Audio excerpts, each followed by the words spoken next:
Every week, the Xfinity editors pick the TV show, movie, or special event they are most excited about right now. And since we are off next week, we've doubled the number of picks, so you'll have plenty to hold you over until we return. This week, we kick things off with Liz. Liz, what do you got for us? I'm so excited, guys. I don't know about you, but like after COVID, going back to like appointment TV and being excited about like actually watching the next episode of something or a new series of something, I'm all about it. So this week, Survey Says is going to be amazing. So we all know Family Feud. That is one of my picks. And I'm going to go a little out of order here, but Family Feud, you know, we all, I'm gonna assume we all love it because I love it, but add some celebrity guests in there and they let their guard down. They start answering the most ridiculous questions because honestly, where and who are they surveying? Because some of these questions and answers are out of this world. But anyway, add in just one of the best hosts ever, Steve Harvey, in my opinion, and you have a new season of Celebrity Family Feud, which starts on July 9th on ABC and Hulu. And I saved this other one for last because I'm so super excited about it. I'm going to try to rush through it a little bit, but because I could talk forever about it. The Horror of Dolores Roach. Now, here's a new series, 8 episodes, and it's going to premiere on July 7th on Prime Video, Amazon Prime Video.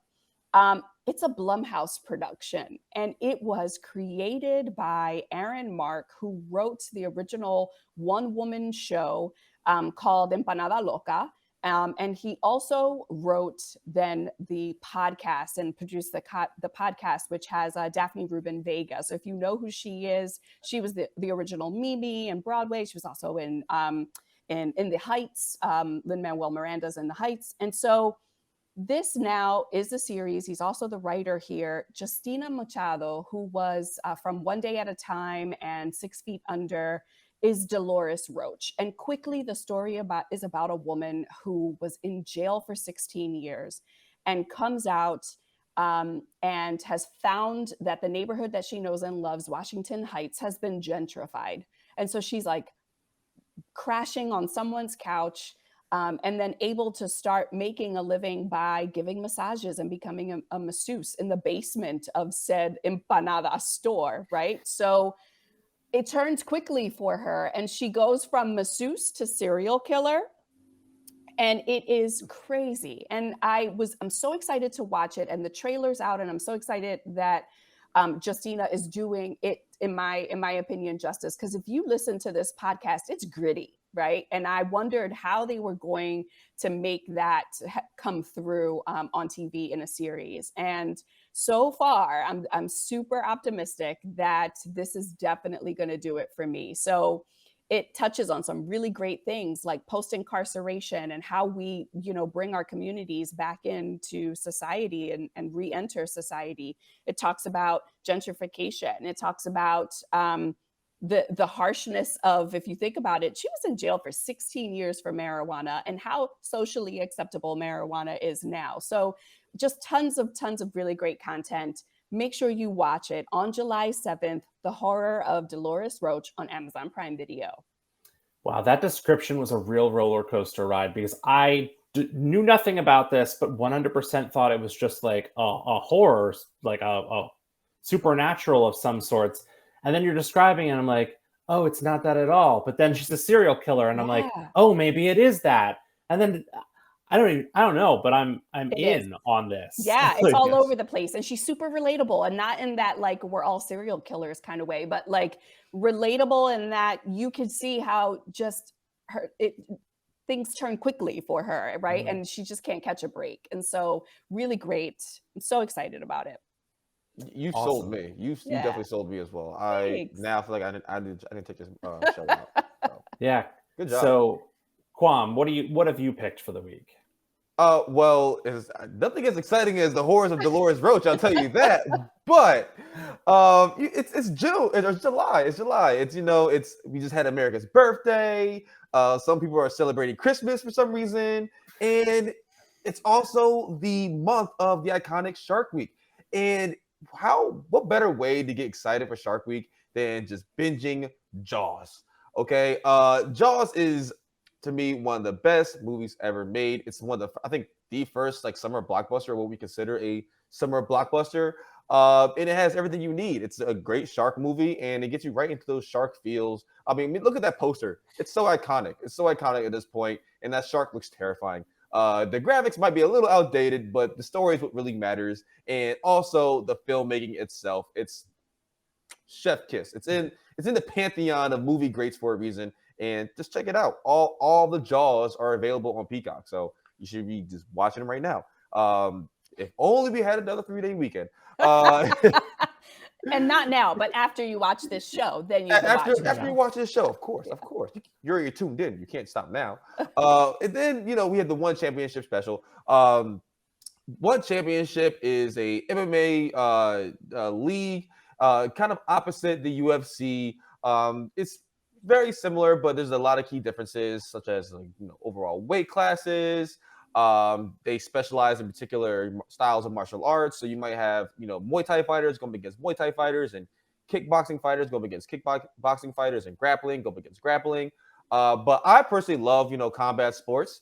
No spoiler alerts for the next segment, but I love One Championship. It features a lot lesser known fighters. Like one of the key things about One Championship, or I guess I just should say one, is that they focus on Asian fighters and focus on the Asian region. So it's the biggest Asian MMA promotion in the world compared to the UFC, which is like the global brand. And it has a lot of great fighters, and I love that everyone has respect for each other. I think that's something we don't see often enough in combat sports, where there's just this, even though y'all are warriors going up against each other and trying to bloody each other and almost kill each other, to have that level of respect for your fighter, your opponent, is something that I think should be more embraced across all combat sports. And if Rod Tang, he's an animal. I don't think he's fighting in this particular fight, but he's an animal. He fights in One Championship. If you don't watch One, you need to, especially if you love combat sports. For Rod Tang and Demetrius Johnson, Mighty Mouse, he used to be in the UFC. He's a beast. There's so many great fighters, so many great women fighters. Oh my gosh, I'm about to go off a tangent. Just great. It's great all around. Great all around. Watch One. You will not be disappointed. I'll throw it to you, Liz. Do you watch any combat sports, or are you a fan of Shark Week? Are you a fan of Jaws? What do you like here? I am not, but you sold me on the One Championship. I didn't even know that this existed, honestly, and would be excited to watch that. And Jaws, yeah, I watched it as a kid. It was really scary to me, I think, and didn't realize that. I mean, I did realize, I guess it's amazing to me that it's still, after all of these years, just has continued to live this life of it's like new all over again, always. But yeah, I'm into it for sure. Yeah. And David. Kwam, the one point that stuck out to me that you made is the 1 point. You hear the 1 point. You hear sometimes guys who have been lifelong friends have to face each other in a match, and they're like, oh, we sparred together, we've known each other since teenagers, we're friends. I'm like, I don't know how you then go and just pound the crap out of each other. I would need to have, before the match, would be just say some awful things about me, insult my mother, because I can't hit you unless I'm really, really mad at you. But you also see sometimes the matches end, or the fights end, and they get up and give each other a hug, and they're smiling, and it's I don't know how you just turn it off and turn it on like that. But do, especially after the fiasco we saw last month with Floyd Mayweather and Gotti's grandson, all of them fighting after the bell and all that. It's nice to see a little sportsmanship in combat sports. So fully support that. That was just ridiculous. And it's come on, bro. This is an exposition. Right, exactly. You're going up against Floyd Mayweather. You think running up on Floyd is a smart idea? Anyway. Take your check, whatever. Yeah. Are we ready for my picks? We are so ready. Absolutely.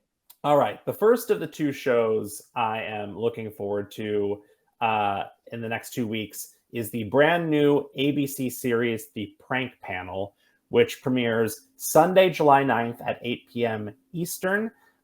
This series features comedian Eric Andre, former Jackass star Johnny Knoxville, and actor Gabourey Sidibe, as they hear pitches from non-famous normies who want to prank their friends and family members. If the panel likes the pitch, they help the winner plan and execute their prank. Think of it as Shark Tank for pranking. And they really missed an opportunity to call this Prank Tank. Like, how do you not call this Prank Tank? Anyway, interesting fact about this. While filming the show last year, Johnny Knoxville was sued by a handyman who claimed emotional distress over one of the pranks in this show. I don't know if it's going to make the final cut because of that lawsuit, but that happened.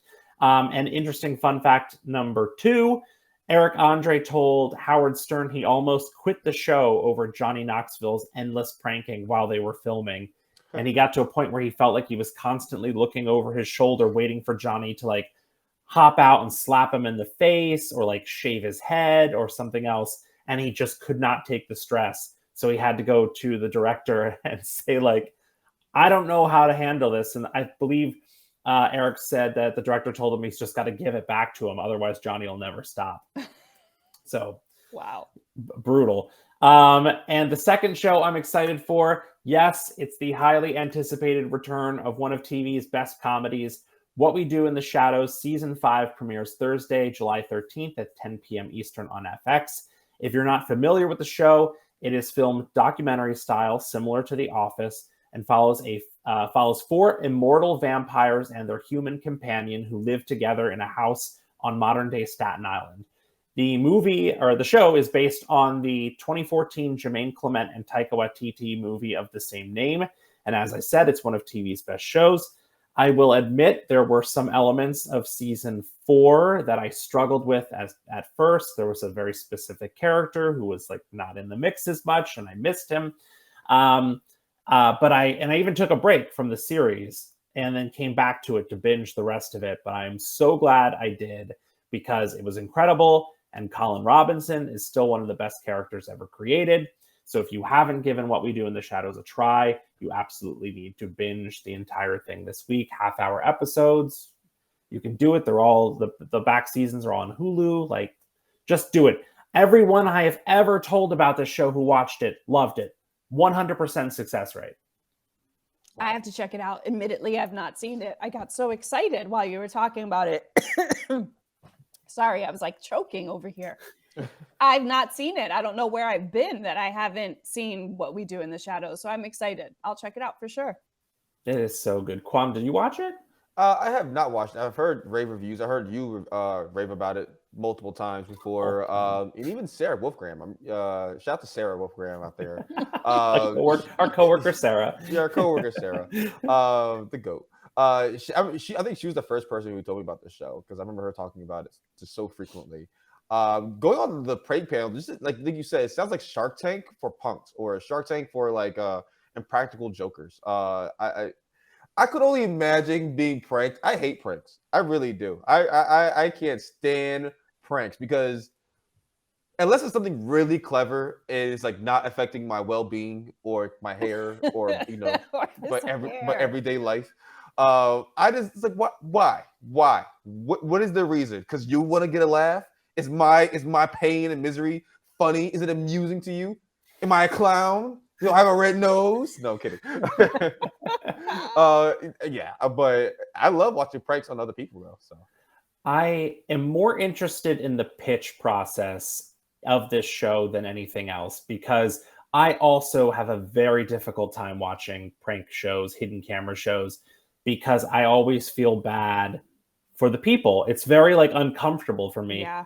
And I love Impractical Jokers. It's one of my favorite things. But I think what I like about Impractical Jokers is the joke is on the prankers. They're in it, but it's not mean-spirited and making the other people feel bad about themselves to some degree. And so that's what I love about it. But when you're pranking someone, the point is to hurt their feelings somehow. And So I don't know how I'm going to do with this, but I am very curious and like not really sure how Gabby Sidibe got into this show. Like Precious I know. is on the prank panel. Maybe she's a huge prankster. Yeah, maybe she's like, what if she's the one who pitched the show? You never know. maybe I've just miscalculated that the famous prankster Johnny Knoxville and Eric Andre were not the ones who came up with this show. Well, that's that. Check out all the shows, movies, and specials we just talked about, and so much more by saying what to watch in your voice remote.